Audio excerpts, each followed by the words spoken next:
السلام علیکم ورحمۃ اللہ وبرکاتہ ان الحمد للہ نحمده ونستعینه ونستغفره ونعوذ باللہ من شرور انفسنا ومن سیئات اعمالنا من يهده الله فلا مضل له ومن يضلل فلا هادي له واشهد ان لا اله الا الله وحده لا شريك له واشهد ان محمدا عبده ورسوله يا أيها الذين آمنوا اتقوا الله حق تقاته ولا تموتن إلا وأنتم مسلمون يا أيها الناس اتقوا ربكم الذي خلقكم من نفس واحدة وخلق منها زوجها وبث منهما رجالا كثيرا ونساء واتقوا الله الذي تساءلون به والأرحام إن الله كان عليكم رقيبا يا أيها الذين آمنوا اتقوا الله وقولوا قولا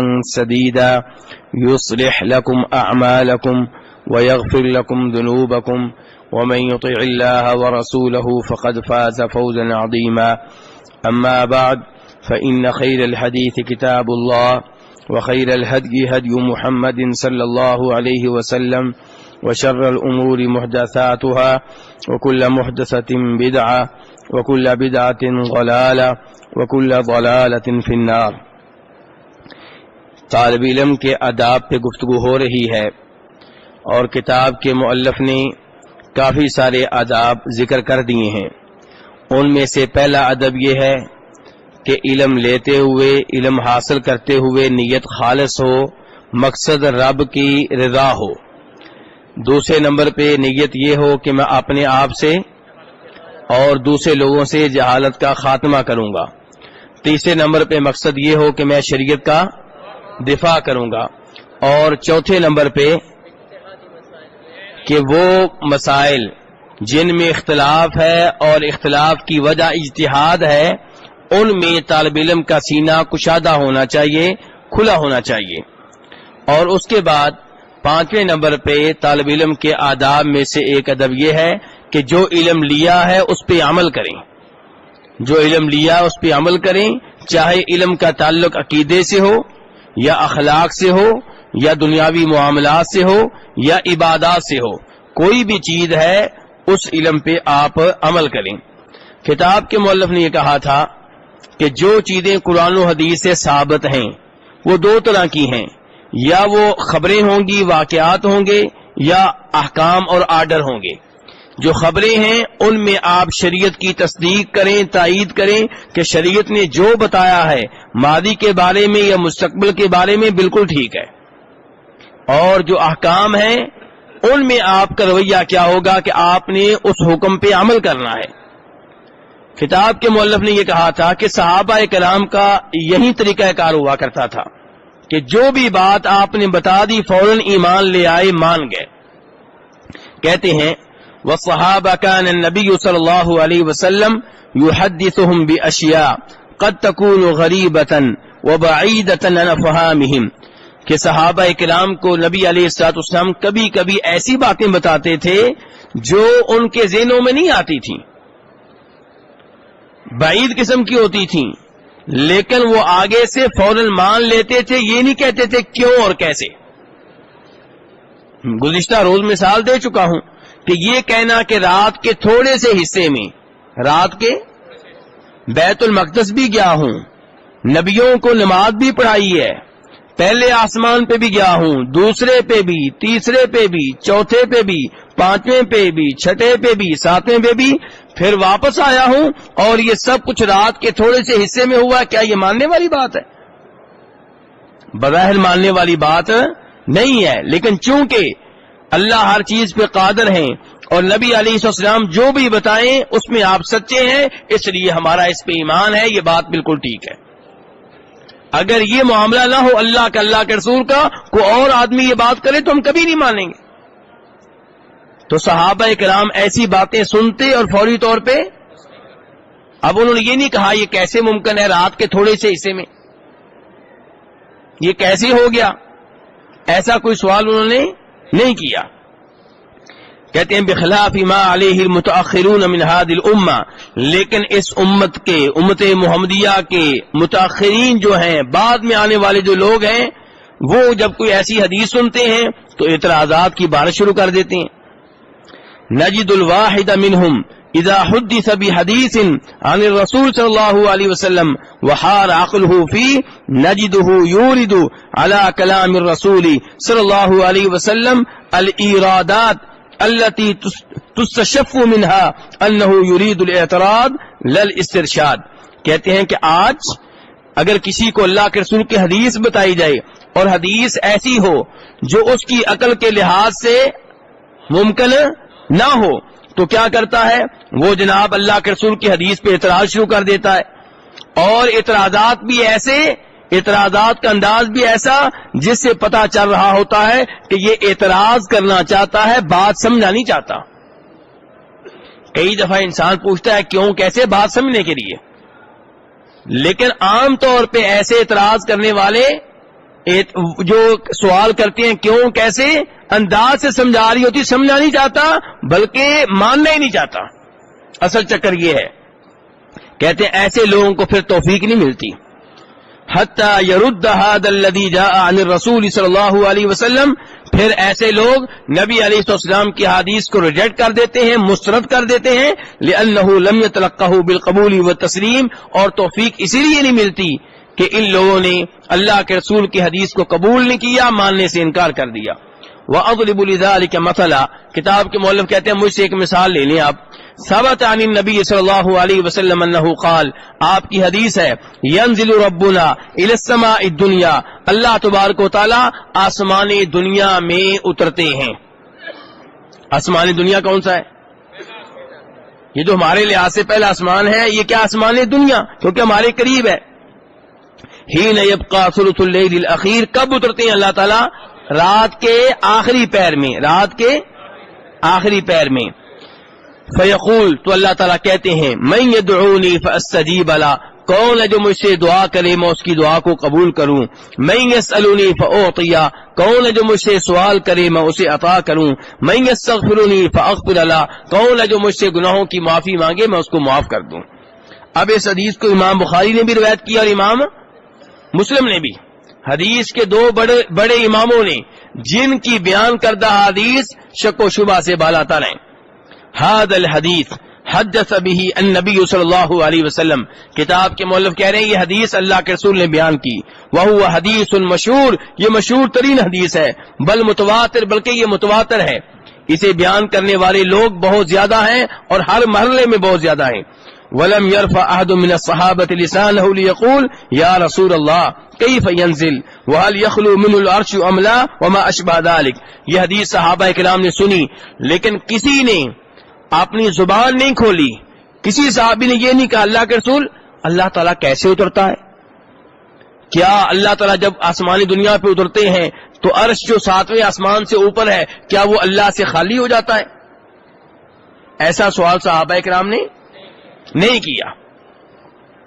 لیکن نجد بعض الناس یتکلم فی مثل هذا، لیکن آج کچھ لوگ ایسی حدیث میں کلام کرتے ہیں اور ماننے سے انکار کرتے ہوئے کہتے ہیں کیف یکون علی العرش وهو ينزل الى السماء الدنیا، یہ کیسے ممکن ہے کہ وہ عرش پہ بھی ہو اور آسمانی دنیا پہ بھی نازل ہو جائے. یہ اگر کسی مخلوق کے بارے میں بات ہوتی تو آپ کہہ دیتے بات کس کی ہو رہی ہے. تو اللہ تعالیٰ کے لیے کون سی چیز ناممکن ہے؟ کیا اللہ تعالیٰ کو نعوذ باللہ اپنی طرح سمجھتے ہو کہ یا اوپر یا نیچے؟ تو بغیر اللہ تعالیٰ کہاں ہے؟ عرش سے اوپر کہاں ہے؟ اور عرش کہاں ہے؟ ساتویں آسمان سے بھی اوپر. ہر مخلوق سے اوپر کون سی مخلوق ہے؟ عرش. اور اللہ تعالیٰ عرش سے اوپر ہے. تو اللہ تعالیٰ کہاں ہے پھر؟ اوپر. اللہ تعالیٰ کہاں ہے؟ بولیے بھائیو، اللہ تعالیٰ کہاں ہے؟ اوپر. اور یہ عقیدہ غلط ہے جس کو وحدت الوجود کا عقیدہ کہا جاتا ہے کہ اللہ تعالیٰ ہر ایک کے اندر ہے، اللہ تعالیٰ ہر مومن کے دل میں ہے. یہ سب عقائد غلط ہیں، قرآن و حدیث کے خلاف ہیں. اللہ تعالیٰ کہاں ہے؟ اللہ تعالیٰ سب سے اوپر ہیں، عرش سے اوپر. اور اللہ تعالیٰ نے یہ بات کئی دفعہ قرآن پاک میں بیان کی ہے. سورہ طٰہٰ میں اللہ فرماتے ہیں الرحمن علی العرش استوى، رحمان عرش پہ ہے. رحمان کہاں پہ ہے؟ عرش پہ. اور عرش کہاں ہے میرے بھائیو؟ ساتویں آسمان سے بھی اوپر. ہر مخلوق سے اوپر عرش ہے اور عرش سے اوپر اللہ تعالیٰ ہے. تو اللہ تعالیٰ کہاں ہے پھر؟ سب سے اوپر کون ہے؟ سب سے اوپر کون ہے؟ اللہ تعالیٰ. اور یہ عقیدہ کہ اللہ ہر ایک کے اندر ہے، یہ غلط ہے. اگر یہ عقیدہ مان لیا جائے تو آپ سوچ نہیں سکتے کہ اس سے کون کون سے غلط نتائج نکلتے ہیں. کچھ لوگ فرعون کو رب مانتے رہے، ایسا ہے کہ نہیں ہے؟ بولیے. فرعون کی عبادت کرتے رہے. اگر آپ یہ کہیں کہ فرعون کے اندر اللہ تھا تو پھر عبادت غلط تو نہ ہوئی؟ کیوں جائی صاحب؟ اگر اللہ تعالیٰ ہر چیز کے اندر ہے تو ہندو مورتی کی عبادت کرتے ہیں، اس کے اندر بھی نعوذ باللہ اللہ ہے، تو پھر عبادت غلط کیوں ہوئی؟ یہ وحدت الوجود کا عقیدہ بڑا ہی غلیظ اور گندا عقیدہ ہے. میں ایسی مثالیں نہیں دے سکتا جس سے آپ کو احساس ہوگا کتنا گندا عقیدہ ہے. یعنی کہ ایک آدمی باتھ روم کے اندر ہے، نعوذ باللہ اس کے اندر بھی اللہ ہے. اللہ تعالیٰ اس سے پاک ہیں. اللہ تعالیٰ کہاں ہے؟ اوپر. امام ابن تیمیہ، امام ابن قیم اور ان سے پہلے بہت سے علماء کرام یہ بیان کر چکے ہیں کہ صرف قرآن پاک سے 1000 سے زیادہ ایسے دلائل مل جائیں گے جن سے پتہ چلتا ہے کہ اللہ کی ذات سب سے اوپر ہے. میرے بھائیو، شاید آپ نے وہ مشہور حدیث سنی ہو، مسلم شریف میں آتی ہے. کس کتاب میں آتی ہے صاحب؟ کہ نبی علیہ الصلوۃ والسلام سے ایک صحابی کہتے ہیں اللہ کے رسول میں اپنی لونڈی کو تھپڑ مار بیٹھا ہوں. تو آپ نے اس صحابی کو جو جواب دیا اس کا مطلب یہ تھا کہ تم نے بہت بڑی حرکت کی ہے، بہت بڑا جرم کیا ہے. صحابی کہنے لگے اللہ کے رسول علیہ الصلوۃ والسلام تو پھر اس کے کفارہ کے طور پہ کیا میں اس لونڈی کو آزاد کر دوں، یعنی کہ میرا یہ گناہ معاف ہو جائے؟ تو آپ نے کہا لونڈی کو میرے پاس لے کر آؤ. کس کو لے کر آؤ صاحب؟ آئی صاحب سے پوچھیں کس کو لانا ہے بلا؟ لونڈی کو لے کر آئیں. کس کو لائیں؟ لونڈی کو. لونڈی کو لایا گیا. اب نبی علیہ الصلوۃ والسلام یہ جاننا چاہتے ہیں کہ جس لونڈی کو آزاد کرنے لگے ہیں وہ مسلمان ہے یا نہیں. اگر مسلمان ہے تو آزاد کر دیا جائے، اگر مسلمان نہیں ہے تو آزاد نہ کیا جائے. لونڈیوں کو جب کہ وہ کافر ہوں آزاد نہ کرنا، اس میں لونڈیوں کا فائدہ ہے. کن کا فائدہ ہے؟ تاکہ لونڈی مسلمان گھرانے میں رہے، توحید سنے، نمازیں دیکھے، اللہ کی عبادت دیکھے، شاید اسلام قبول کر لے، جہنم کی آگ سے بچ جائے. تو لونڈی کو لایا گیا. اب نبی علیہ السلام اس کا امتحان لینا چاہتے ہیں، جاننا چاہتے ہیں کہ مسلمان ہے یا نہیں. تو آپ نے پہلا سوال اس سے یہ کیا، جانتے ہیں کیا کیا؟ آپ نے آج کل اگر کوئی سوال کرتا تو سوال کرنا تھا کیا اللہ کے وجود پہ ایمان رکھتی ہو؟ لیکن اللہ کے رسول نے یہ سوال نہیں کیا. اللہ کے رسول نے سوال کیا این اللہ، یہ بتاؤ اللہ کہاں ہے. حاجی صاحب سوال کیا ہو رہا ہے؟ یہ بتاؤ کہ اللہ. اس سے پتا چلا کہ ہر مسلمان کو معلوم ہونا چاہیے میرا رب کہاں ہے. اور یہ سوال آپ جناب صدیق سے کر رہے ہیں کہ جناب فاروق سے کر رہے ہیں کہ عام سی لونڈی سے کر رہے ہیں؟ لونڈی سے کر رہے ہیں جو ہمارے مقابلے میں بہت افضل ہے، لیکن عام صحابہ کرام کے مقابلے میں کچھ بھی نہیں ہے. عام سی لونڈی ہے اور اس سے آپ یہ سوال کر رہے ہیں اللہ کہاں ہے. اس سے پتا چلا کہ عقیدہ بہت ضروری ہے یہ جاننا کہ اللہ کہاں ہے. لونڈی نے جواب دیا فی السماء، اللہ اوپر ہے. اللہ کہاں ہے؟ اس نے یہ نہیں کہا اللہ ہر دل کے اندر ہیں. کیا کہتے ہیں جی؟ دمادم اللہ تعالی دل دے اندر نہیں. لونڈی کیا کہہ رہی ہے؟ فی السماء، اللہ تعالیٰ کہاں ہے؟ اوپر ہیں. اللہ تعالیٰ اوپر ہیں. دوسرا سوال آپ نے کیا من انا، مجھے بتاؤ میں کون ہوں. لونڈی نے کہا انت رسول اللہ، آپ اللہ کے رسول ہیں. کتنے سوال ہوئے؟ اور وہیں پہ نتیجے کا آپ نے اعلان کر دیا، کہا میرے صحابی اس کو آزاد کر دو، یہ مومن لونڈی ہے. تو اس حدیث میں پہلا سوال یہ تھا اللہ کہاں ہے، جواب کیا تھا؟ اللہ اوپر ہے. اللہ اوپر ہے. میرے بھائی یہ شعر غلط ہے جو آپ بڑے ذوق و شوق سے پڑھتے ہیں. ٹھا دے جو کچھ ٹہندا ہے. ہاں جی، کیا کیا ٹھا دے؟ مسجد ٹھا دے، مندر ٹھا دے، سب کچھ ٹھا دے، ایک دل نہ ٹھائی دلاں چ رب رہندا ہے. یہ جو آپ کا شعر ہے قرآن و حدیث کے خلاف ہے. اور اس سے آپ یہ بھی دیکھیں کہ کیا کہہ رہے ہیں، مسجد بھی ٹا دے، یعنی کہ مسجد مندر برابر ہو گیا، مسجد ٹا دے، مندر ٹا دے، جو کوئی ٹہنا ٹا دے. نہیں میرے بھائی، اللہ رب العزت سب سے اوپر ہیں. اسی لیے سجدے میں ہم کیا کہتے ہیں؟ سبحان ربی کہ میں پاکیزگی بیان کرتا ہوں اپنے رب کی الاعلی جو سب سے اوپر ہے، شان کے لحاظ سے بھی اوپر، ذات کے لحاظ سے بھی اوپر. کئی لوگ کہتے ہیں اچھا اگر اللہ اوپر ہے تو اللہ تعالی نے کئی آیتوں میں یہ کہا کہ میں تمہارے ساتھ ہوں، اس کا مطلب کیا ہے؟ پھر اگر اللہ اوپر ہے تو اللہ نے کہا میں تمہارے ساتھ ہوں، اس کا کیا مطلب ہے؟ میرے بھائی ذاتی طور پہ اللہ اوپر ہیں، لیکن اللہ تعالیٰ اوپر ہونے کے باوجود ہر ایک کے ساتھ ہیں. کیسے؟ تھوڑی سی ہلکی سی مثال اللہ کی مخلوق کی لے لیں. اللہ کی شان تو بہت بلند ہے. مخلوق کی مثال، چاند کہاں ہے؟ لیکن آپ مکہ جائیں تو آپ کے ساتھ ساتھ چلتا ہے کہ نہیں چلتا؟ آپ کے ساتھ ساتھ ہی ہوتا ہے. سورج کہاں ہے؟ اور آپ کے ساتھ ساتھ ہے، اس کی روشنی آپ تک پہنچ رہی ہے، چاند کی چاندنی آپ تک پہنچ رہی ہے. یہ اللہ کی ایک مخلوق کی مثال ہے، اور اللہ کی شان تو بہت بلند ہے. تو اللہ اوپر ہونے کے باوجود ہر ایک پہ قادر ہے، ہر ایک اللہ کے کنٹرول میں ہے، اللہ کی قدرت میں ہے. اوپر ہونے کے باوجود اللہ ہر ایک کی آواز کو سنتا ہے، ہر ایک کو دیکھ رہا ہے. کوئی بھی اللہ کے کنٹرول سے باہر نہیں ہے. تو بہرحال اب یہ دیکھیے کہ اب جو لوگ یہ عقیدہ رکھتے ہیں وحدت الوجود کا عقیدہ کہ اللہ تعالیٰ ہر ایک کے اندر ہیں، ان کا یہ عقیدہ نہیں ہے کہ اللہ اوپر ہیں. اور آج آپ کو ایسے مولوی ملیں گے، آج آپ کو ایسے کلپ ملیں گے جس میں کئی مولوی اس عقیدے کو پر رد کر رہے ہوتے ہیں جو قرآن میں آیا ہے. قرآن میں آیا اللہ کہاں ہے؟ عرش پہ. اور 7 دفعہ یہ ایتیں آئی ہیں عرش پہ ہونے کی، یہ ایتیں 7 ہیں قرآن پاک میں.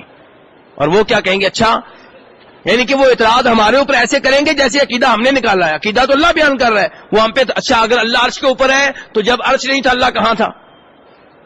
انا للہ و انا الیہ راجعون. یہ اعتراض ہمارے اوپر کر رہے ہو کہ اللہ کے اوپر کر رہے ہو؟ کتنی عجیب بات ہے. عربی کے ایک بڑے عالم دین نے ہندوستان کے ایک بادشاہ کے بارے میں لکھا ہے، غالباً وہ محمود غزنوی ہیں، غالباً کیونکہ نام محمود لکھا ہوا ہے، کہ ان کے پاس ایک عالم دین آیا اور یہ گفتگو شروع ہو گئی اللہ کہاں پہ ہے. تو عالم دین نے بیان کیا اللہ اوپر ہے. تو بادشاہ نے اس پہ اعتراض کر دیا جو اعتراض بادشاہ نے علماء سے سنے ہوئے تھے. تو وہ عالم دین آگے سے کہنے لگا بادشاہ سلامت، یہ عقیدہ میں نے نہیں بیان کیا کہ آپ اعتراض کر رہے ہیں، یہ اللہ نے بیان کیا، اللہ پہ اعتراض کریں. عجیب و غریب لوگ ہیں، یعنی کہ اللہ کی بات ماننے کے لیے تیار نہیں ہیں. بزرگوں نے جو عقیدہ دے دیا اس کا اتنا دفاع کریں گے کہ اس کا دفاع کرتے کرتے قرآن پہ رد ہو رہا ہے، اس کا دفاع کرتے کرتے نبی علیہ السلام پہ رد ہو رہا ہے. کیا یہ گستاخی نہیں ہے؟ کیا یہ بے ادبی نہیں ہے؟ تو بہرحال اب یہ حدیث ہے نبی علیہ السلام کی کہ اللہ تبارک و تعالی رات کے آخری پہر میں آسمان دنیا پہ نازل ہوتے ہیں. کیسے؟ ہمیں نہیں پتا. ویسے جیسے اللہ کے شان شان ہے، تفصیلات نہیں بتائی گئی. ہم اس موضوع پہ گفتگو نہیں کر سکتے، جتنا بتا دیا گیا اس پہ ہمارا ایمان ہے. کہتے ہیں اگر یہ لوگ اس حدیث کو مان لیتے اور یہ کہتے کہ اللہ تعالیٰ عرش پہ ہے اور علو یعنی کہ بلند ہونا اللہ کی ذات کا لازمہ ہے کہ اللہ بلند ہے، آسمانی دنیا پہ نازل ہوتا ہے پھر بھی اللہ بلند ہے، اگر یہ مان لیتے اور یہ کہتے کہ اللہ تعالیٰ ایسے نازل ہوتا ہے جیسے وہ چاہتا ہے تو یہ ان کا اعتراض خود بخود ختم ہو جاتا اور پھر ان کو حیرانگی کا سامنا نہ کرنا پڑتا. تو کتاب کے مؤلف کہتے ہیں اذن الواجب علینا ان نتلقى ما اخبر اللہ به ورسولہ من امور الغیب بالقبول والتسلیم. ہمارے اوپر واجب یہ ہے کہ غیب کی باتیں جو اللہ کے رسول نے بتائی ہیں ہم انہیں قبول کر لیں اور فوری طور پہ مان لیں. غیب کی جو بات بھی بتائی گی ہم اسے، اگر آپ اسی طرح کیسے کیوں کرنے لگے تو آپ تو عذاب قبر کے بھی منکر ہو جائیں گے. مثال کے طور پہ قبر ہم کھودتے ہیں، کیوں جی کتنی کو بڑی ہوتی ہے کہ اس میں ایک مردہ بھی آ جائے، 2 فرشتے بھی آ جائیں، اس کو بٹھا بھی لیں اور پھر دائیں بائیں اور بھی قبریں ہیں. کہتے ہیں جی قبر جو مومن کی ہوتی ہے بڑی کشادہ کر دی جاتی. کیسے کشادہ ہوتی ہے؟ ادھر تو ایک اور قبر ہے، کیوں جی ادھر بھی قبر ہے ادھر بھی قبر ہے، چاروں سائڈ پہ قبریں ہیں اور کہا جا رہا ہے یہ مومن کی قبر بڑی کشادہ کر دی جاتی ہے. تو کیسے کشادہ ہوتی ہے؟ اگر ہم اپنی عقل سے یہ باتیں کرتے رہے تو پھر تو آپ کو کئی احادیث کا انکار کرنا پڑے گا. پھر تو آپ کو یہ بھی ماننے سے انکار کرنا پڑے گا فرشتے آتے ہیں کہ ہمیں تو کبھی نظر نہیں آئے. نعوذ باللہ من ذالک.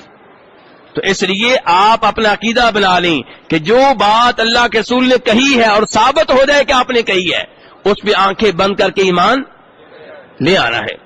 وَأَلَّا نُعَارِضَهَا بِمَا يَكُونُ فِي أَذْهَانِنَا مِنَ الْمَحْسُوسِ وَالْمُشَاهَدِ. اور جو منظر ہم نے دیکھے ہیں، جو کچھ ہمیں معلوم ہے، جو ہمارے ذہنوں میں ہے، اس سے اس کا رد نہ کریں جو اللہ نے بتا دیا ہے. یعنی کہ ہم لوگ اپنی ذاتی مثالیں دے کر اللہ کی باتوں کا رد کرنا شروع ہو جاتے ہیں. افسوس کی بات ہے کہ جی ہماری عقل میں نہیں آتا، ہمیں سمجھ میں نہیں آتی. تمہیں نہیں آتی، تمہاری عقل اتنی کہاں ہے؟ ناقص سی عقل ہے تمہاری بھی میری بھی. تو جو اللہ کے رسول نے بتایا اس پہ فوراً ایمان لے آؤ. لأن امر الغیب امر فوق ذلك. غیبی معاملات اس سے کہیں اوپر ہیں. غیبی معاملات بعض دفعہ ایسے ہوتے ہیں جو ہماری عقل میں نہیں آتے. والامثلة على ذلك كثيرا. اس کی مثالیں بہت زیادہ ہیں. لا احب ان اطيل بذكرها. میں ان مثالوں کو ذکر کر کے گفتگو کو طویل نہیں کرنا چاہتا. انما موقف المؤمن من مثل هذه الاحاديث هو القبول والتسلیم. ایک مسلمان کا ان احادیث کے بارے میں موقف کیا ہونا چاہیے؟ قبول کر لینا اور مان لینا. بین یقول، یہ کہنا صدق اللہ ورسولہ، جو اللہ نے کہا وہ سچ ہے، جو اللہ کے رسول نے کہا سچ ہے. کما اخبر اللہ عن ذلك فی قولی، جیسا کہ اللہ نے کہا ہے قرآن پاک میں سورہ بقرہ کی آخری آیتوں میں، آمن الرسول بما انزل الیہ من ربہ والمؤمنون، کہ جو کچھ رسول پہ نازل ہوا صلی اللہ علیہ وسلم اس پہ رسول بھی ایمان لے آئے ہیں اور مومن بھی ایمان لے آئے. ہمارا کام کیا؟ ایمان لے آنا. ہمارا کام کیا میرے بھائی؟ ایمان لے آنا. فالعقیدۃ یجب ان تکون مبنیۃ علی کتاب اللہ و سنت رسولہ. کتاب کے مؤلف کہتے ہیں ہمارے عقیدے کی بنیاد قرآن و سنت پہ ہونی چاہیے. کس پہ ہونی چاہیے؟ قرآن و سنت پہ. وَأَن يَعْلَمَ الْإِنسَانُ أَنَّهُ لَا مَجَالَ لِلْعَقْلِ فِيهَا. انسان کو بات معلوم ہونی چاہیے کہ عقل پہ عقیدے کی بنیاد نہیں ہے. عقیدے کی بنیاد عقل پہ نہیں ہے. لا اقول لا مدخل للعقل فيها. میں یہ نہیں کہتا کہ عقل کا اس میں دخل ہی نہیں ہے. عقل کا دخل تو ہے. قرآن و حدیث کو ہم نے سمجھنا ہے عقل کی روشنی میں، یعنی کہ عقل کے ذریعے سمجھنا ہے. لیکن عقیدے کی بنیاد عقل پہ رکھنا بالکل غلط ہے. وَإِنَّمَا أَقُولُ لَا مَجَالَ لِلْعَقْلِ فِيهَا لِأَنَّ مَا جَاءَتْ بِهِ مِن نُّصُوصٍ فِي كَمَالِ اللَّهِ شَاهِدَةٌ بِهِ الْعُقُولُ. کیونکہ اللہ تعالیٰ کے کامل ہونے کے بارے میں جو نصوص، جو آیتیں، جو حدیثیں آئی ہیں، عقل ان کی گواہی دیتی ہے، انہیں مانتی ہے. وَإِن كَانَ الْعَقْلُ لَا يُدْرِكُ تَفَاصِيلَ مَا يَجِبُ لِلَّهِ مِن كَمَالٍ. لیکن جتنا اللہ کا کمال ہے اس کی تفصیلات جو ہیں یہ عقل میں نہیں آ سکتی. عقل کمزور ہے. لَكِنَّهُ يُدْرِكُ ان اللہ قد ثبت له كل صفت الکمال. لیکن عقل میں یہ بات آتی ہے کہ جو بھی کامل صفت ہے وہ اللہ کی ہے. جو بھی کامل صفت ہے وہ کس کی ہے؟ اللہ کی ہے. لا بد ان يعمل بهذا العلم الذي من الله به عليه من ناحية العقیدہ. طالب علم جس کو اللہ نے علم دیا ہے، علم کی دولت دی ہے، وہ عقیدے کے لحاظ سے بھی اپنے علم پہ عمل کرے اور عبادت کے لحاظ سے بھی اپنے علم پہ عمل کرے. التعبد للہ عز وجل، اللہ کی عبادت اپنے علم کے مطابق کرے. وکما یعلم کثیر منا، ہم میں سے اکثر لوگ یہ بات جانتے ہیں، ان العبادۃ مبنیۃ علی امرین اساسیین، کہ عبادت کا دار و مدار دو چیزوں پہ ہے. دو بنیادی چیزوں پہ عبادت کا دار و مدار ہے. نمبر ایک الاخلاص للہ، کہ جو بھی عبادت کریں وہ کس کے لیے کریں؟ خالص اللہ کے لیے کریں، خالص اللہ کے لیے. نمبر دو المتابعۃ للرسول، جو بھی عبادت کریں اس میں پیروی کس کی کریں؟ نبی صلی اللہ علیہ وسلم کی پیروی کریں، آپ کے نقش قدم پہ چلیں. نماز اللہ کے لیے، طریقہ نماز نبی صلی اللہ علیہ وسلم کا. فیبنی الانسان عبادتہ علی ما جاء عن اللہ ورسولہ. انسان کو چاہیے اپنی عبادت کی بنیاد ان احادیث پہ رکھے، ان آیتوں پہ رکھے جو اللہ کے رسول سے وارد ہیں. لا یبتدع فی دین اللہ ما لیس منہ، دین میں کوئی ایسی چیز ایجاد نہ کریں جو دین کا حصہ نہیں ہے.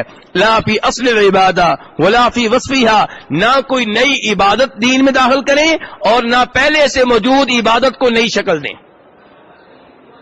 نہ دین میں نئی عبادت داخل کریں اور نہ پہلے سے موجود عبادت کو نئی شکل دیں. کیسے؟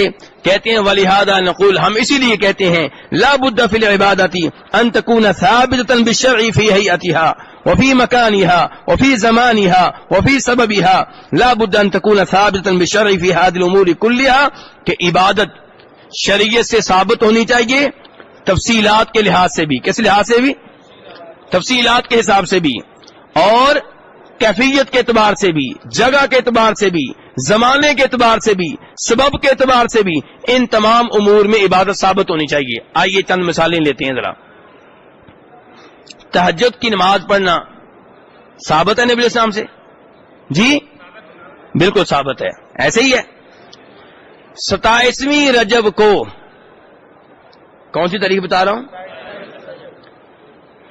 خصوصی طور پہ تہجد کا اہتمام کرنا، شب بیداری کا اہتمام کرنا، پوری رات عبادت کرنا، تہجد پڑھنا۔ اگر کوئی آدمی پہلے یہ کام نہیں کرتا، صرف 27ویں رجب کو کرتا ہے، تو اس کا سبب کیا ہے؟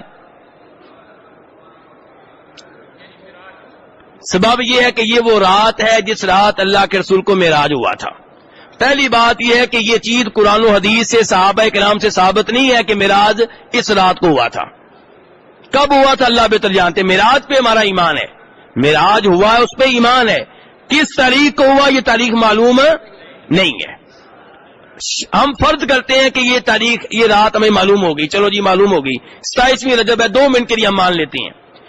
27ویں رجب کی وجہ سے پوری رات عبادت کرنا، شب بیداری کا اہتمام کرنا، تہجد پڑھنا، اس وجہ سے، اس سبب سے، کیا یہ سبب ثابت ہے؟ کیا نبی علیہ الصلوۃ والسلام نے، صحابہ کرام میں سے کسی ایک نے 27ویں رجب کو عبادت کا اس لیے اہتمام کیا کہ یہ وہ رات ہے جس رات آپ کو معراج ہوا؟ تو کہتے ہیں تہجد عبادت تو ثابت ہے، لیکن اس عبادت کو معراج کی وجہ سے کرنا یہ سبب ثابت نہیں ہے، تو یہ غلط ہوگا۔ یہ کیا ہوگا؟ غلط ہوگا۔ آگے چلیے، آپ کتاب کے مؤلف نے کہا تھا ایسے ہی زمانہ ہے۔ قبروں کی زیارت کرنا، قبروں کی زیارت کرنا شریعت نے ترغیب دی ہے، کیونکہ موت یاد آتی ہے، لیکن عید کے دن خاص طور پہ قبروں کی زیارت کرنا، 10 محرم کو خاص طور پہ قبروں کی زیارت کرنا، یہ وقت شریعت نے بتایا ہے، تو پھر ہم اس کو خصوصی طور پہ اہمیت کیوں دے رہے ہیں؟ ہاں، ایک آدمی کو چھٹی ملی عید کے دن، والد صاحب فوت ہوئے تھے اور عید کے اگلے دن اس نے پھر واپس چلے جانا ہے، تو وہ عید کے دن اس لیے جا رہا ہے کہ اسے چھٹی یہیں ملی ہے، کوئی مسئلہ نہیں۔ لیکن جس دن کو شریعت نے عید کا دن بنایا، خوشی کا دن بنایا، اس دن کو آپ غم کے طور پہ منائیں۔ جی آج ہم نے مردوں کو یاد کرنا ہے، قبرستان میں ان کے پاس جانا ہے، آپ شریعت کے الٹ کیوں چل رہے ہیں؟ کیا صحابہ کرام کے لوگ فوت نہیں ہوتے تھے؟ ان کے رشتہ دار فوت نہیں ہوتے تھے؟ کیا عید کے دن وہ خوشیاں منانے کی بجائے ان کی قبروں پہ حاضری دیتے تھے؟ تو اب قبروں کی زیارت تو ثابت ہے، لیکن عید کے دن یہ کام کرنا، 10 محرم کے دن یہ کام کرنا، یہ چیز درست نہیں ہے۔ آگے چلیں، 9 ذی الحجہ کو میدان عرفات میں حاجیوں کا ٹھہرنا، وقوف کرنا کیسا ہے؟ جی فرض ہے اور بہت عظیم عبادت ہے، ایسا ہے کہ نہیں حاجی صاحب؟ 9 ذی الحجہ کو یوم عرفات کہتے ہیں، اس دن حاجیوں کا میدان عرفات میں جانا، اس کی بڑی اہمیت ہے، بہت زیادہ اس کے فضائل ہیں، بہت یہ قیمتی دن ہے۔ اب آپ لوگ عمرے کے لیے آئے ہیں، آپ کہتے ہیں لو جی ہم حج پہ تو نہیں حاضر ہو سکے، ہم کل جا رہے ہیں وہاں پہ، کل ہم وہ عبادت کریں گے جو حاجی کرتے ہیں۔ کیوں حاجی صاحب کیوں انکار کر رہے ہیں؟ ہم نے ناچنا نہیں ہے، وہاں پہ عبادت ہی کریں گے، تو کیا خیال ہے؟ یہ نبی علیہ السلام کا طریقہ نہیں ہے۔ اگر آپ حج کر رہے ہیں اور 9 ذی الحجہ ہے اور میدان عرفات میں وہ جا کے وہ کام کر رہے ہیں، یہ اللہ کے رسول کی سنت ہے، یہ شریعت ہے، لیکن یہی کام آپ کسی اور تاریخ میں کریں اور میدان عرفات میں ہی کریں تو یہ کام آپ کا غلط ہو جائے گا۔ اعتکاف ہے، اعتکاف کہاں بیٹھنا چاہیے؟ وَأَنْتُمْ عَاكِفُونَ فِي الْمَسَاجِدِ، اعتکاف مسجد میں بیٹھنا چاہیے۔ نبی علیہ السلام کے زمانے میں مرد بھی مسجد میں اعتکاف بیٹھتے رہے، عورتیں بھی، حتیٰ کہ آپ کی ایک بیگم جنہیں استحاضہ کا خون آتا تھا، کون سا خون؟ ایسا بولیے ذرا، ایک ہوتا ہے حیض، میں حیض کی بات نہیں کر رہا، حیض تو معمول کا خون ہے جو ہر عورت کو ہر مہینے آتا ہے 6 دن 7 دن، میں اس کی بات نہیں کر رہا. جب وہ خون آئے حیض کا خون تو عورت کو روزے رکھنے کی اجازت ہے، نماز پڑھنے کی اجازت ہے، خامد سے مصری کرنے کی اجازت ہے. میں حیض کی بات نہیں کر رہا، استحاضہ کی بات کر رہا ہوں جو حیض کے بعد بھی خون آتا رہتا ہے.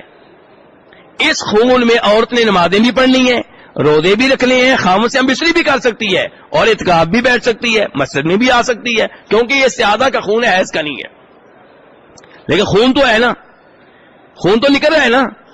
آپ کی ایک بیگم انہیں استحاضہ کا خون آتا تھا، اس کے باوجود کہ ان کے استحاضہ کے خون کی وجہ سے ان کے نیچے برتن رکھنا پڑتا تھا، ٹب رکھنا پڑتا تھا، پھر بھی اعتکاف مسجد میں بیٹھتی تھی، گھر میں نہیں. کہاں اعتکاف بیٹھتی تھی؟ اور آج ہماری عورتیں کہاں اعتکاف بیٹھ رہی ہیں؟ گھروں میں. کہاں آیا؟ کیا دلیل ہے اس کی جی؟ کتاب کے مؤلف یہی کہہ رہے ہیں کہ اعتکاف تو اب ثابت ہے، جگہ جو آپ نے اب تلاش کی ہے یہ جگہ ثابت نہیں ہے. اعتکاف بیٹھنا ہے تو مسجد میں. آپ کہتے ہیں مسجد میں ماحول نہیں اچھا، عورت نہ بیٹھے، گھر میں عبادت کرتی رہے، ویسے تلاوت کرتی رہے، اللہ کا ذکر کرتی رہے، کوئی مسئلہ نہیں. لیکن اعتکاف بیٹھنا ہے تو وہاں پہ بیٹھیں گی جہاں پہ صحابہ اکرام کی عورتیں بیٹھی ہیں. کہاں بیٹھی ہیں؟ مسجد میں بیٹھی ہیں. آپ کی زندگی میں بھی مسجد میں بیٹھی ہیں، آپ کے فوت ہونے کے بعد بھی مسجد میں بیٹھی ہیں، یہ بھی بتا دوں. تو کہتے ہیں اس لیے جو بھی عبادت آپ کرنے لگیں اس کی بنیاد، اس کی کیفیت، اس کی جگہ، اس کا وقت، اس کا سبب، یہ سب چیزیں شریعت کے مطابق ہونی چاہیے. یہ سب چیزیں کس کے مطابق ہونی چاہیے؟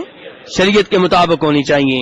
اور اس کی ایک دلیل لے کئی دفعہ بیان کرتا رہتا ہوں، ذرا آج یہ موضوع چل رہا ہے تو آپ کے ذہن میں بٹھانے کے لیے. ترمذی شریف کی حدیث ہے، عبداللہ بن عمر رضی اللہ عنہما کو چھینک آتی ہے. عبداللہ بن عمر بیٹھے ہوئے، ان کے پاس بیٹھے ہوئے آدمی کو چھینک آتی ہے. عبداللہ بن عمر کو خود نہیں، ان کے پاس ایک اور آدمی بیٹھے، ان کو چھینک آتی ہے. اب چھینک آئے تو کیا کہنا چاہیے؟ حاجی صاحب کیا کہنا چاہیے؟ الحمدللہ. اس آدمی نے کہا الحمدللہ والسلام علی رسول اللہ. اب بتائیے کہ نبی علیہ الصلوۃ والسلام پہ سلام پڑھنا چاہیے کہ نہیں پڑھنا چاہیے؟ 24 گھنٹے پڑھنا چاہیے. لیکن چھینک آنے پہ نبی علیہ الصلوۃ والسلام نے کیا پڑھنا سکھایا ہے؟ اس موقع پہ سلام پڑھنا نہیں سکھایا. عبداللہ بن عمر اس آدمی پہ ناراض ہو گئے. کہا کہ چھینک آنے پہ الحمدللہ پڑھنے کے ساتھ ساتھ اللہ کے رسول پہ سلام پڑھنے کا طریقہ ہمیں بھی آتا ہے، لیکن اللہ کے رسول نے یہ نہیں سکھایا.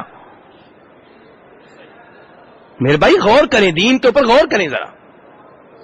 اپنی طرف سے دین میں ٹانکے لگاتے رہنا بھی کیا حرج ہے جی، کیا حرج ہے جی، کیا اگر ایسے ہی عبادت کرنی کیا حرج ہے تو اللہ کے رسول کو نبی کو مانا ہے. نبی ماننے کا تو مطلب یہی ہے کہ عبادت اللہ کی، طریقہ عبادت آپ کا. لا الہ الا اللہ محمد رسول اللہ. تو اس لیے میرے بھائیوں ان معاملات میں غور کیا جائے اور اپنی طرف سے دین میں جو اضافے کیے جاتے ہیں ان سے پرہیز کیا جائے. اب ہمارے وہ بھائی جو اذان سے پہلے درود پڑھتے ہیں، ان سے آپ بات کریں گے تو جناب آپ پہ ناراض ہو جائیں گے. وہ کہیں گے تم درود کے منکر ہو. کیا واقعی ہم درود کے منکر ہیں؟ بالکل نہیں. جو درود کا منکر ہے تو اس کے تو کافر ہونے کا خطرہ ہے. ہم الحمدللہ درود پڑھتے ہیں، اتحیات میں پڑھتے ہیں، اذان کے بعد بھی پڑھتے ہیں، مسجد میں داخل ہوتے ہوئے پڑھتے ہیں، مسجد سے نکلتے ہوئے پڑھتے ہیں، ویسے بھی 24 گھنٹے جب یاد آئے پڑھتے ہیں. لیکن اذان سے پہلے درود پڑھنا جیسے اذان کا حصہ ہو. آپ کہتے ہیں درود پڑھنے میں کوئی حرج نہیں ہے. میرے جیسا کوئی آئے گا وہ کہے گا بسم اللہ پڑھنے میں بھی کوئی حرج نہیں ہے، کیونکہ بسم اللہ بری چیز ہے کہ اچھی چیز ہے. اور یہ حاجی صاحب کہیں گے اعوذ باللہ بھی پڑھ لیں، شیطان بھاگ جائے گا، اعوذ باللہ من الشیطان الرجیم بھی پڑھ لیں. کوئی اور آئے گا وہ کہے گا اللہ کی حمد و ثنا بھی بیان کر دیں الحمدللہ. اب اذان کیسے شروع ہوگی؟ اعوذ باللہ من الشیطان الرجیم بسم اللہ الرحمن الرحیم الحمدللہ رب العالمین الصلاۃ والسلام علیک یا رسول اللہ اللہ اکبر. یہ اذان ہے. اور یہ تو میں نے چند مثالیں دی ہیں. کوئی پانچواں آئے گا وہ کوئی اور اضافہ کر لے گا. جیسے ہمارے کئی کیا کہتے ہیں جناب علی کا نام بھی اذان میں ہونا چاہیے. تو جناب علی اچھے آدمی ہیں کہ نہیں؟ بہت اچھے آدمی ہیں. تو ٹھیک ہے جو ان کا نام بھی آ جائے، علی ولی اللہ، علی اللہ کے ولی ہیں. کیا اللہ کے ولی ہیں کہ نہیں ہیں؟ تو ٹھیک ہے وہ بھی آنے دو. یہ نہیں کہ اگر آپ ایک اضافے پہ اصرار کرتے ہیں کہ جو اضافہ میں نے کہا ہے قبول کر لیں، تو دوسرے کو 20 اضافے کرنے سے آپ نہیں روک سکتے. ان چیزوں کا میرے بھائیوں خیال رکھا جائے. عبادت کے معاملے میں احتیاط کریں. احتیاط ایک یہ کہ عبادت جب بھی ہوگی کس کی ہوگی. دوسرے نمبر پہ احتیاط یہ کہ طریقہ عبادت کس کا ہوگا. اللہ کے رسول صلی اللہ علیہ وسلم کا ہوگا.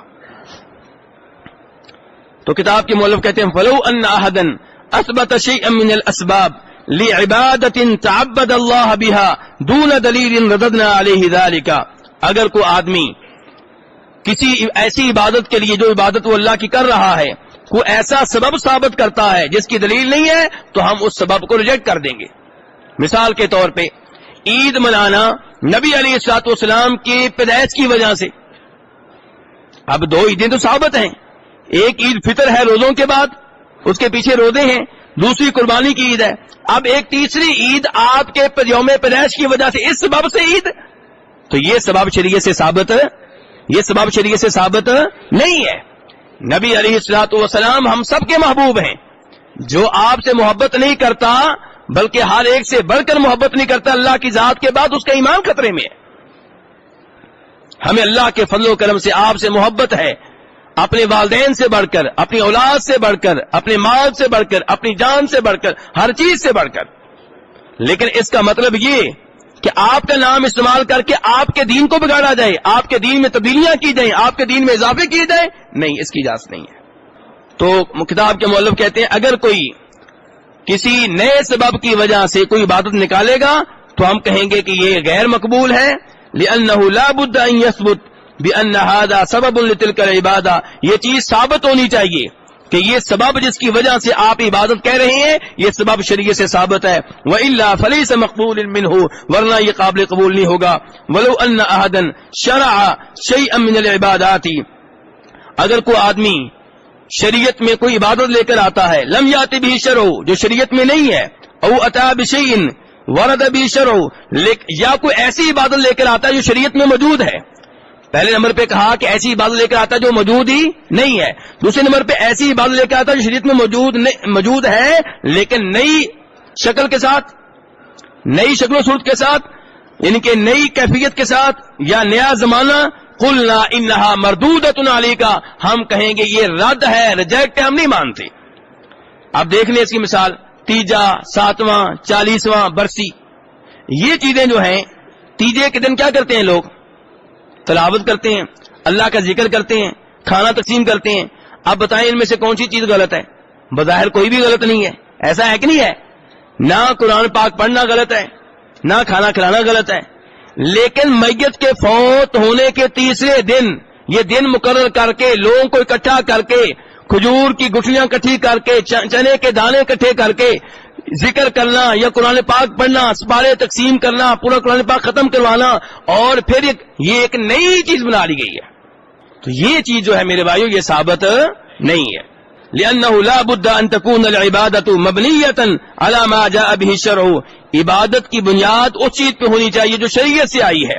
لأن هذا هو مقتضى ما علمك الله تعالى من العلم, اے طالب علم یہ تقاضا ہے اس علم کا جو اللہ نے آپ کو دیا ہے. اللہ تتعبد للہ تعالی الا بما شرع, کہ آپ اللہ کی عبادت اسی طریقے کے مطابق کریں جو طریقہ شریعت کے مطابق ہے. ولہذا قال العلماء, اسی لیے علماء کرام کہتے ہیں ان الاصل فی العبادات الحظر حتى يقوم دلیل علی المشروعیہ, کہ عبادات میں اصل کیا ہے, اصول کیا ہے. ہاں جی, عبادات میں ذرا یہ بڑی اہم بات ہونے لگی. صاحب 2 منٹ کے لیے نیند کو آگے پیچھے کر دیں. عبادت میں اصول کیا ہے؟ عبادت میں اصول یہ ہے کہ ہر عبادت منع ہے. حاجی صاحب کیا اصول ہے؟ ہر عبادت سوائے اس عبادت کے جو اللہ کے رسول سے قرآن و حدیث سے ثابت ہے. اور دنیاوی معاملات میں اصول اس کے الٹ ہے. ہر دنیاوی معاملہ جائز ہے سوائے اس معاملے کے جس سے شریعت نے روک دیا ہے. یعنی کہ دنیا میں کوئی کہے جی اسپیکر کیوں, ہم کہیں گے اس لیے کہ شریعت کہہ رہی ہے کہ دنیاوی معاملے میں ہر چیز کیا ہے, جائز ہے. یہ دنیاوی چیز ہے اسپیکر, یہ کرسی دنیاوی چیز ہے, یہ ستون مسجد میں لگے ہوئے دنیاوی چیز ہیں, یہ جہاد میں آنا عمرے کے لیے دنیاوی چیز ہے. عمرہ عبادت ہے, جہاد میں آنا عبادت نہیں ہے. تو یہ دنیاوی چیزیں جو ہیں یہ سب جائز ہیں. آپ اونٹنی پہ آتے ہیں کہ گھوڑے پہ آتے ہیں کہ سائیکل پہ آتے ہیں کہ جہاز پہ آتے ہیں, یہ مسئلہ نہیں ہے. لیکن عبادت کی باری آئے گی تو اصول یہ ہے کہ ہر عبادت کیا ہے, بولیے منع ہے. میرے بھائیوں وہ حدیث آپ کو معلوم نہیں ہے؟ بخاری شریف کی حدیث ہے. کون سی؟ 3 آدمی آئے اور ان کو یہ احساس تھا کہ ہمیں اللہ کے رسول سے زیادہ عبادت کرنی چاہیے. کیوں؟ کیونکہ ہم سے گناہ ہوتے ہیں. اب ان میں سے ایک نے اعلان کیا کہ میں پوری رات اللہ کی عبادت کیا کروں گا, اور ہر رات, پوری رات اور بلا ناغا ہر رات اللہ کی عبادت کیا کروں, سویا نہیں کروں گا. دوسرے نے اعلان کیا کہ میں شادی نہیں کروں گا, کیونکہ شادی کرتے ہیں تو پھر کیا ہوتا ہے, عبادت میں خلل پڑتا ہے, توجہ بڑھ جاتی ہے. اور تیسرے نے کیا اعلان کیا, میں روزانہ نفلی روزہ رکھوں گا, کوئی ناغا نہیں کروں گا. اب اگر یہ سوال مجھ سے ہو یا آپ سے ہو تو ہم نے کہنا یار کیا بات ہے, ہم نے تو حوصلہ افزائی کرنی ہے نا, بلکہ ایوارڈ دیں گے, ایسا ہے کہ نہیں ہے؟ لیکن اللہ کے رسول نے حوصلہ افزائی کی, آپ شدید ناراض ہوئے. غور کیجئے میرے بھائی, تعصب چھوڑ دیجئے, میری یہ بات دھیان سے سنیے, حدیث کی بات ہے. اللہ کے رسول نے شاباش نہیں دی, حالانکہ میری ناقص عقل یہ کہتی ہے, آپ کی ناقص عقل یہ کہتی ہے کہ ان کو شاباش دینی چاہیے جو اعلان کر رہا ہے کہ میں پوری رات اللہ کی عبادت کیا کروں گا. لیکن اللہ کے رسول نے فرمایا یہ میرا طریقہ نہیں ہے. میرا طریقہ کیا ہے؟ میں رات کو سوتا بھی ہوں اور رات کو عبادت بھی کرتا ہوں. میں دن کے ٹائم نفلی روزہ بھی رکھتا ہوں, کبھی ناغا بھی کر لیتا ہوں, اور میں نے شادیاں کر رکھی ہیں. فرمایا یہ ہے میرا طریقہ, فمن رغب عن سنتی فلیس منی, جس نے میرے طریقے سے راز کیا وہ میرا نہیں ہے. اب بتائیے, روزوں کا اعلان کیا تھا, روزانہ نفلی روزہ رکھا کروں گا, یہ عبادت ہے کہ نہیں ہے؟ بولیے صاحب. لیکن جو طریقہ اپنا لیا تھا روزانہ, یہ نئی چیز ہے. رات کو عبادت کرنا, تہجد پڑھنا بہت اچھی بات ہے, لیکن یہ کہ روزانہ پوری رات اللہ کی عبادت کرتا رہوں گا, یہ نئی چیز تھی. اس پہ آپ نے شاباش نہیں دی بلکہ ناراض ہوئے, ڈانٹا, کہا جو یہ کام کرے گا میرا نہیں ہے وہ. تو میرے بھائی اللہ کے لیے جذبات میں نہ آئیں, دین کو سمجھیں, دین کو سمجھیں. تو اسی لیے علماء کرام کیا کہتے ہیں, عبادت میں اصل کیا ہے کہ ہر عبادت منع ہے سوائے اس عبادت کے جس کی دلیل قرآن و حدیث میں آ گئی ہے. اور اس کی دلیل قرآن پاک سے یہ ہے, ام لہم شرکاء شرعوا لہم من الدین ما لم یأذن بہ اللہ, کیا ان کے کچھ ایسے شریک ہیں جنہوں نے ان کے لیے ایسا طریقہ مقرر کیا ہے جس طریقے کی اللہ نے اجازت نہیں دی. اللہ تعالیٰ یہاں پہ مذمت کر رہے ہیں ان لوگوں کی جنہوں نے اللہ کے بیان کردہ طریقوں کے علاوہ بھی کوئی طریقہ شریعت کا بنا رکھا ہے, تو یہ درست نہیں ہے. اور نبی علیہ السلام فرماتے ہیں, جناب ایسا روایت کرتی ہیں کہ آپ نے فرمایا من عمل عملا لیس علیہ امرنا فہو رد, جس نے کوئی ایسا کام کیا جس پہ ہمارا امر نہیں ہے, ہمارا آرڈر نہیں ہے, ہماری طرف سے اجازت نہیں ہے, تو اس کا یہ کام رد, مردود ہے, ریجیکٹ ہے, ناقابل قبول ہے. اب دیکھ لیجیے آپ کیا کہہ رہے ہیں, جو بھی کوئی ایسا عمل کرے جو ہمارے سے ثابت نہیں ہے تو وہ کیا ہے, ریجیکٹ ہے. حتی لو کنت مخلصا, کتاب کے مؤلف کہتے ہیں چاہے آپ نیا کام نکالنے میں جتنے بھی مخلص ہوں. اب عید میلاد النبی منانے والے ہمارے بھائی جو ہیں وہ مخلص ہیں, ہمیں ان کی نیت پہ شک و شبہ نہیں ہے, وہ محبت و عقیدت کے طور پہ کر رہے ہیں, لیکن کیا ان کا یہ عمل اللہ کے رسول کے طریقے کے مطابق ہے؟ بالکل نہیں. تو کتاب کے مؤلف کہتے ہیں چاہے آپ مخلص ہوں, چاہے آپ اس نئے عمل کے ذریعے اللہ تک پہنچنے کا ارادہ رکھتے ہوں, چاہے آپ اس کے ذریعے اللہ سے ثواب لینا چاہتے ہوں, لیکن جب وہ طریقہ ثابت نہیں ہے فإن ذلك مردود علیک, تو یہ نیا عمل مردود ہے, ریجیکٹ ہے. ولو انك ردت الوصول الى الله من طريق لم يجعله الله طريقا للوصول اليه فإن ذلك مردود علیہ, جب بھی آپ اللہ تک پہنچنے کے لیے کوئی ایسا راستہ اختیار کریں گے جو راستہ ثابت نہیں ہے تو وہ مردود ہے, ریجیکٹ ہے, ناقابل قبول ہے. اذن فواجب طالب العلم ان يكون متعبدا لله تعالى بما علمه من الشرع لا يزيد ولا ينقص, اس لیے طالب علم پہ واجب ہے اللہ کی عبادت اس طریقے کے مطابق کرے جو شریعت سے معلوم ہے, اس میں نہ اضافہ کرے نہ کمی کرے, نہ اضافہ کرے نہ. حاجی صاحب اگر کوئی سادہ آدمی یہ کہہ دے کہ مغرب کی آئندہ ہم رکھتے پڑھا کریں گے 4, تو کیسا ہے؟ کیوں غلط ہے؟ چوتھی رکعت میں سورہ فاتحہ پڑھیں گے, رکوع کریں گے, 2 سجدے مزید کریں گے, تو غلط کیا ہے؟ اس میں غلطی کون سی ہے جی؟ کیا اللہ کے رسول نے کسی حدیث میں کہا ہے کہ مغرب کی 4 رکعتیں نہیں پڑھ سکتے؟ بالکل نہیں کہا. اب بتائیے, ہاں آپ یہ کہیں کہ اللہ کے رسول نے کہہ دی جس نے ہمارے دین میں کوئی نیا کام نکالا وہ نیا کام ریجیکٹ ہے، تو یہ نیا کام ہے. آپ کے زمانے میں ہمیشہ مغرب کی 3 رکعتیں ہوتی تھی، 3. چوتھی رکعت کوئی نکالے گا چاہے وہ عبادت ہے، چاہے وہ نیکی ہے، چاہے اس میں سورہ فاتحہ ہے، چاہے اس میں سجدے ہیں، چاہے اس میں رکوع ہے، غلط ہے.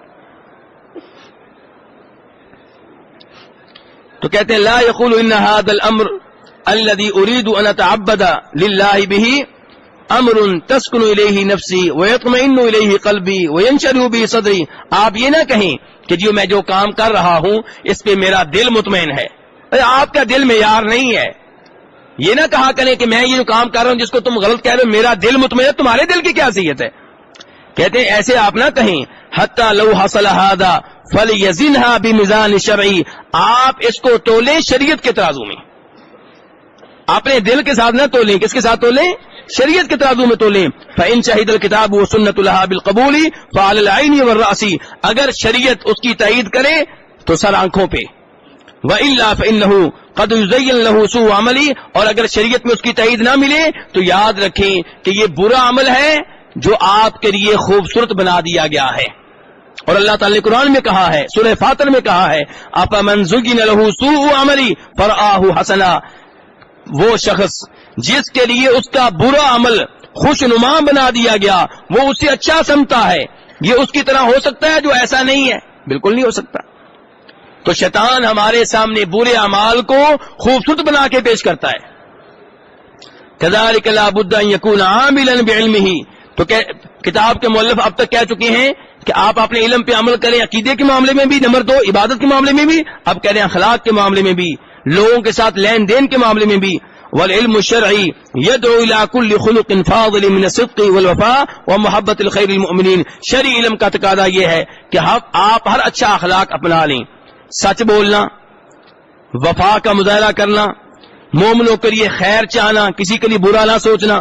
کیونکہ نبی اسلام نے فرمایا تھا لا يؤمن احدكم حتى يحب لاخيه ما يحب لنفسه. تم میں سے کوئی مومن نہیں ہو سکتا جب تک کہ اپنے بھائی کے لیے وہ پسند نہ کرے جو اپنے لیے پسند کرتا ہے. اور آپ علیہ السلام نے یہ بھی فرمایا، اور یہ حدیث مسلم شریف کی ہے کہ من احب ان يزحزح عن النار ويدخل الجنہ فلتأته منیته وهو يؤمن بالله واليوم الآخر. جو چاہتا ہے کہ اسے روز قیامت جہنم کی آگ سے بچا لیا جائے، جنت میں داخلہ مل جائے، تو ایسے آدمی پہ جب موت آئے تو یہ موت ایمان کی حالت میں آنی چاہیے.